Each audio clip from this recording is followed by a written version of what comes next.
নমস্কার, আপনারা দেখছেন ঘোষালনামা। আমি ইন্দ্রাণী রয়েছে আপনাদের সঙ্গে। আমার সঙ্গে রয়েছেন মুখ্য রাজনৈতিক বিশ্লেষক জয়ন্ত ঘোষাল। এবার যে খবরের দিকে নজর রাখবো, আমরা জানি যে সিন্ধু জলবন্টন চুক্তি থেকে ভারত বেরিয়ে এসেছে এবং সেটা স্থগিত রেখেছে। সেক্ষেত্রে ভারত যে নজিরবিহীন একটা মানবিকতার নিদর্শন সবার সামনে রেখেছে আন্তর্জাতিক স্তরে, যেখানে সিন্ধু নদের যে জলস্তর বাড়ছে তার জেরে বন্যা হতে পারে পাকিস্তানে, সেই আগাম সতর্কবার্তা পাকিস্তান দূতাবাসকে ভারত পাঠিয়েছে। আমি যাব যন্ত্রণার কাছে। যন্ত্রণা, তাহলে এই যে ভারত আগাম সতর্কবার্তা পাকিস্তান দূতাবাসে পাঠিয়েছে, এই বিষয়টাকে আন্তর্জাতিক স্তরে কিভাবে দেখা হবে? পাকিস্তানের সঙ্গে আমরা কি সুসম্পর্ক এক্সপ্লোর করছি? আমরা কি আবার পাকিস্তানের সাথে আলাপ আলোচনার দিকে যেতে পারি? ভারত পাকিস্তান সম্পর্কে কি একটা কোনো নতুন দিগন্ত উন্মোচিত হতে পারে? আমাদের জেএন দীক্ষিত একবার আমাকে বলেছিলেন যে একটা তৈলাক্ত বাঁশে মানে একটা বাঁদরের ওঠানামার সাথে তুলনা করেছিলেন তিনি ভারত পাকিস্তান সম্পর্ক। কবি খুশি কবি গম, চারটে যুদ্ধ হয়ে গেছে যদি কার্গিলের যুদ্ধটা ধরা হয়, তারপরেও আলাপ আলোচনা করার প্রয়োজনীয়তা নেই, সে কথাটা তো কেউ বলে না।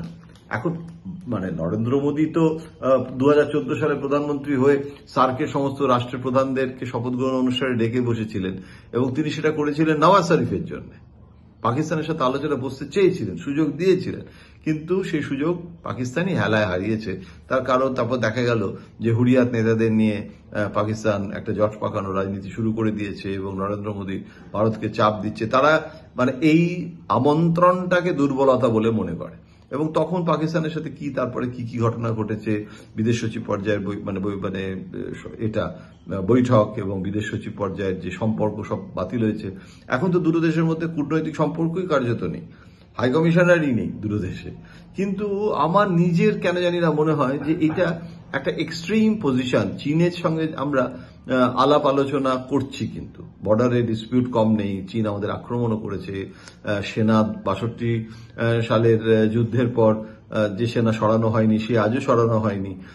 ডোকলামে যেটা হয়েছিল সেই সেনাবাহিনী প্রত্যাহার হয়েছে, কিন্তু প্রাচীন যে অবস্থানটা সেনাবাহিনীর, চীনা সেনাবাহিনী, সেটা পরিবর্তন হয়নি।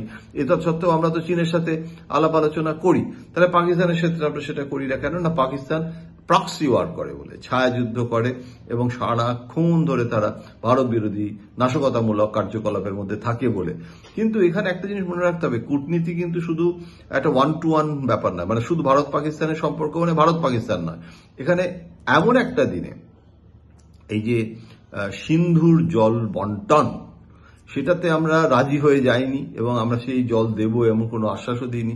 কিন্তু ওখানে যে একটা বন্যা আসতে পারে, আবহাওয়া জলবায়ু দুর্যোগপূর্ণ, পাকিস্তানকে কিন্তু হিউম্যানিটেরিয়ান গ্রাউন্ডে ভারত সতর্ক করলো যে তোমরা কিন্তু সতর্ক হও। কিন্তু ওখানে যদি এখন বন্যা হয়, প্রাকৃতিক দুর্যোগ হয়, তাহলে তো সাধারণ মানুষ মারা যাবে, সাধারণ মানুষের ক্ষয়ক্ষতি হতে পারে।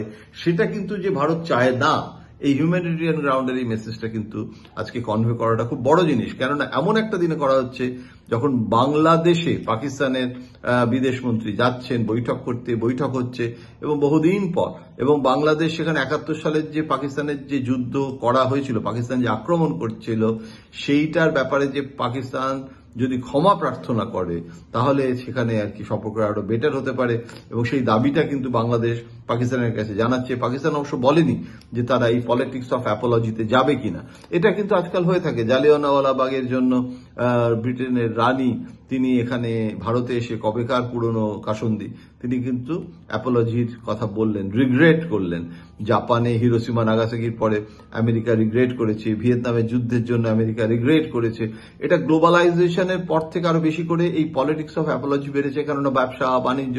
সুতরাং আজকে পাকিস্তানের সঙ্গে বাংলাদেশের সম্পর্ক যদি মধুর হতে শুরু করে, জামাতরা সক্রিয় হয়ে যায়, চীন, পাকিস্তান এবং বাংলাদেশ এই একটা ত্রয়ী অক্ষ, সেটা ভারতের জন্য ভালো নয়। সুতরাং ভারতকেও কিন্তু পাকিস্তান সম্পর্কে কিঞ্চিত নরম মনোভাবে রণকৌশল নিতে হচ্ছে কিনা সে প্রশ্ন কিন্তু সাউথ ব্লকের অন্দর মহলে এখন প্রধান আলোচনার বিষয়বস্তু।